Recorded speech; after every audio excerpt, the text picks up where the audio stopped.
So ito na yung third part at dito sa third part ng ating video tungkol sa science na parang i-discuss natin yung connect kasi ang ending talaga nito is parang i-discuss yung pinaka-center ng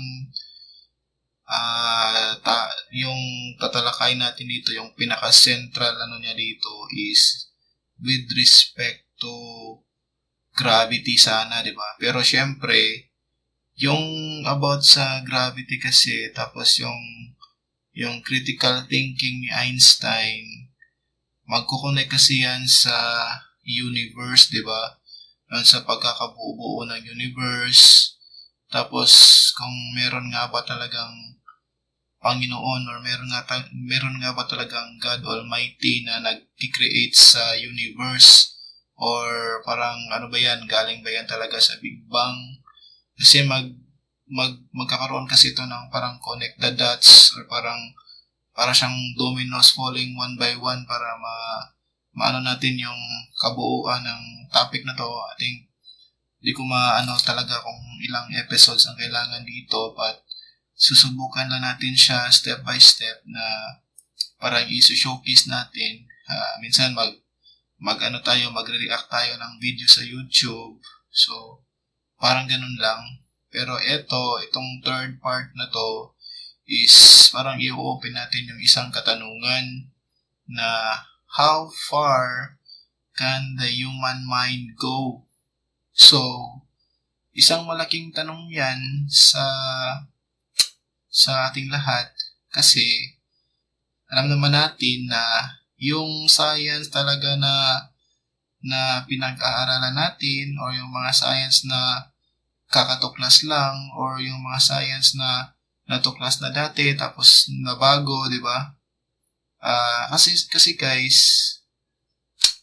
para sa mga gusto talagang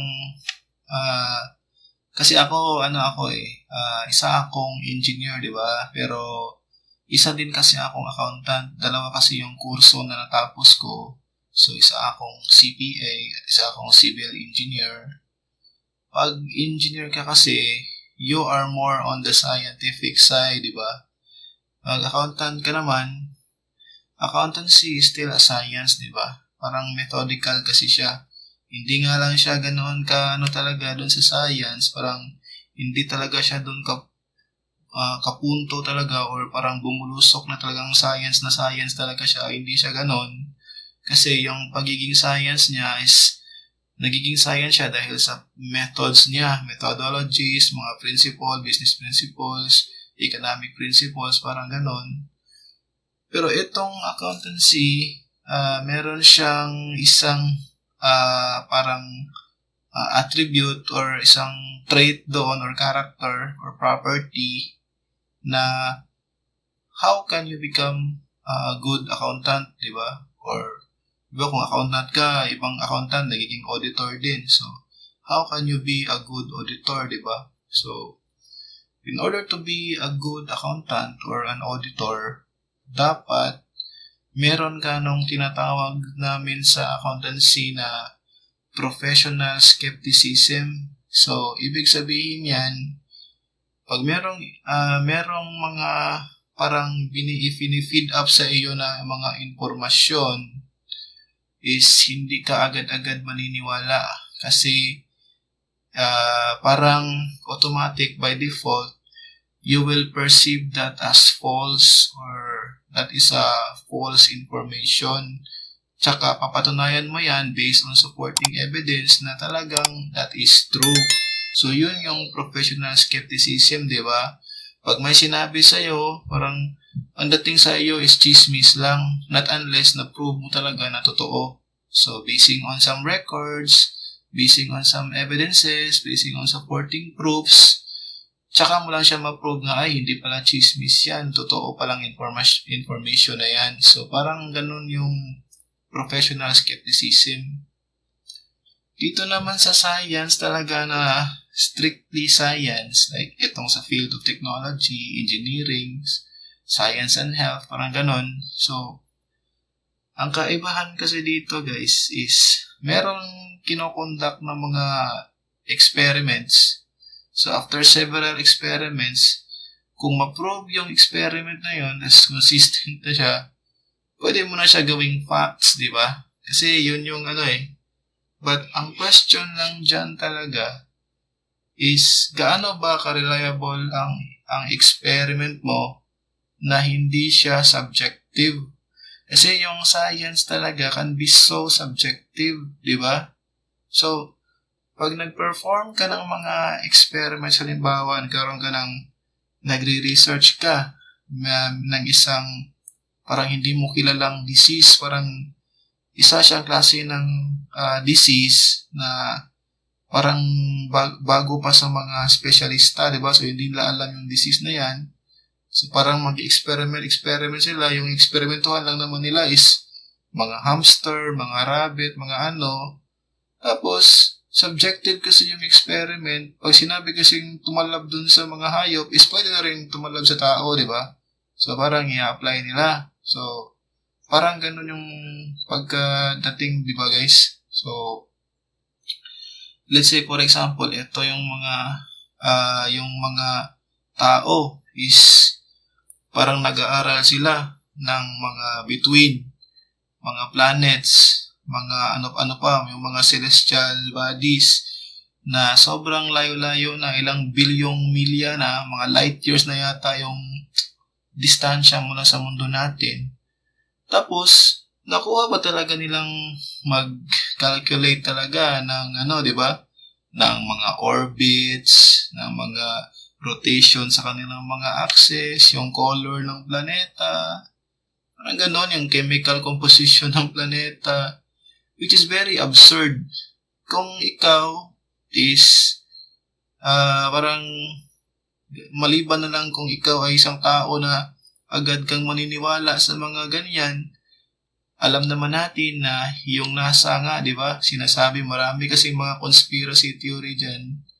Marami kasi mga nagsasabi na, hindi totoo yung mga moon landing na yan. Parang stage lang yan. Parang ginawa lang yan sa isang Hollywood na, di ba? Hollywood na setup lang yan. Parang ganon. So, agad-agad ka naman maniniwala pag sinabing, uy, itong planeta na to, 3 billion light years away from Earth or 3 million light years away from Earth. Ang color nito is pula. Tapos, ito yung distansya niya sa kanyang araw, sa kanyang star. Tapos, paano? Siyempre tayo, like, for example, sa akin, kasi isa akong accountant, meron akong tinatawag na professional skepticism. Ang tanong ko lang yan, paano nalaman ng scientist na yan or ng kung sino man yan na nag-estimate ng ganyan, kung gaano katotoo yung mga sinasabi niya, di ba? So, sinasabi po nila na itong planeta to parang katulad ng Earth. Meron daw parang meron daw tubig, di ba? Parang meron daw tubig na hindi frozen. So parang ganun ba? So sometimes talaga yung science talaga is so weird. Depende na lang sa iyo kung ano yung paniniwalaan mo. Kasi ito nga sabi nila meron kasi akong nabasa na nakalimutan ko na yung parang article or parang meron ding video nun na nagsasabi doon na ang talino-talino naman ng mga scientists na to is yung sarili nga nating ocean at saka yung sarili nga nating mantle, di ba? Yung Earth's mantle, hindi pa nga natin yan na pag-aralan talaga. Tapos palayo tayo ng palayo doon sa kalawakan, which is sobrang ng malayo yun, hindi na kayang abutin ng ating kaalaman. Totoo naman talaga kasi kahit nga yung mga oceans natin, hindi pa natin yan na-explore Parang nasa ano pa lang tayo Parang pahapyaw pa lang yung information na nakukuha natin. Tapos yung sarili nating yung tawag nito, yung geology natin, papailalim dun sa lupa, hindi pa tayo nakalagpas talaga sa pinakamababaw na crust ng mundo natin. Hindi pa tayo umabot talaga sa mantle. Tapos, parang umabot tayo dun sa ibang planeta. Tapos parang certain pa talaga sila, di ba? Na ito yung ganito yung chemical composition ng planet na yun. Medyo nakakatawa kasi. Tapos, dati-rati pa, yung mga scientists na nag-aaral ng mga dinosaur, tapos may silang mga artist, 'di ba? Mga artistic impressions ng mga dinosaur. Ito pa yung mga dinosaur, parang talaga silang mga reptiles na ganito ganyan. Pero nung mga bandang huli ng mga later na na-discovered ng mga dinosaurs, doon pala nalaman na yung mga dinosaurs pala may mga feathers din. 'Di ba? So mali-mali kasi yung mga guys, yung science kasi, yung pag feed up ka ng information ng science, lalo na at mga theoretical science at mga ganyan-ganyan, huwag mo agad paniniwalaan kasi hindi naman lahat ng science talaga totoo eh. Pag sinabing science, lalo na theory pa lang yan, theoretical science, parang gawa-gawa lang yan ng kung sino mang utak ng isang scientist na parang gawa-gawa lang yan, di ba? Hindi naman talaga automatic na facts yan eh. So, depende na yan kasi yun na nga, yung tanong dyan is gaano nga ba kalayo yung kayang abutin ng utak ng tao para sabihin niya na itong universe is mayroon siyang parang edge. Paano niya nalaman? Merong edge yung universe. Yung ibang tao, yung ibang scientist, nagsasabi doon na parang na-predict nila na meron daw mga portals, mga anong tawag dito, yung mga wormholes ba tawag dyan? Parang ganun, ganito ganyan, tapos mga black hole. Paano nalalaman? Hindi naman siya kaya talagang di ba? Parang hindi siya kayang ipaliwanag. Hindi mo nga kayang ipaliwanag sariling planeta mo, tapos ipaliliwanag mo na yung mga ganito ganyan na sobrang hindi na kayang abutin ng normal na utak ng isang tao. So yun lang yun. So ito lang yung laman ng vlog na to.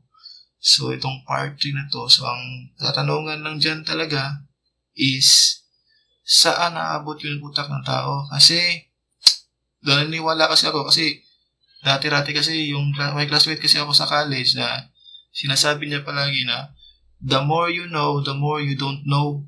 So parang ako doon parang medyo parang na-mesmerize ako doon sa quote niyang yun, yung the more you know, the more you don't know. So tamang-tama nga naman, di ba? Yung sarili nga nating ocean, hindi nga natin siya ma-explore. Tapos, ipaliliwanag natin yung planeta, mga ganito, ganyan. Parang imposible siya. So, parang bunga lang yan ng mga utak ng mga scientists. So, nasa sa inyo na kung maniniwala kayo. Pero sa mga taong skeptical katulad ko, medyo pinipili lang natin yung dapat nating paniniwalaan kasi hindi naman sinasabi na pag may nagsabing scientist na ganito, talagang maniniwala ka talaga. Is bunga lang yan ng imagination niya. So yun lang guys. And then kita-kits tayo sa susunod na video. Bye-bye.